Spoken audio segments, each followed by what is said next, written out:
So, according to the Financial Times report, Huawei is planning to do something really big. China's biggest tech company by sales seeks a new strategy to overcome increasingly tight US sanctions. But before further ado, if you do end up liking what you see here, please consider subscribing and turn on notifications by hitting that bell icon. Now let's get back to the video. According to a new report by the Financial Times, Huawei is planning to build its own chipset factory in Shanghai, China.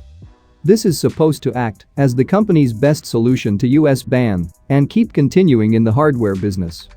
The factory is said to also manufacture parts for its telecom hardware business.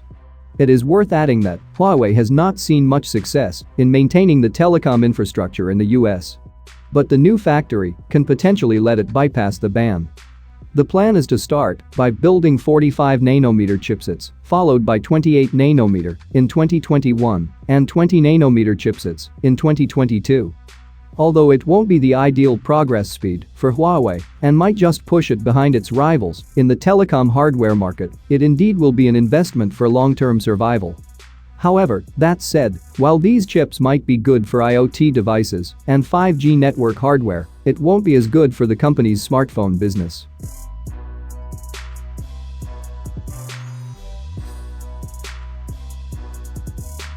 As it is, the firm has been working out on finding a market outside China ever since the US ban. Although some firms have shown interest in selling parts to Huawei for the chipset, the ban still prevents the firm from buying parts for 5G business. Huawei has been restricted by the United States after the company has been put on Entity List last year. But now, more and more companies are getting approval from the United States government to continue doing business with Huawei. In the latest development, Sony and OmniVision have been granted licenses to supply components to Huawei. As per the report, Sony and OmniVision, two of the world's leading companies that provide camera imaging sensors, have received approval from the United States and can now ship products to Huawei Technologies.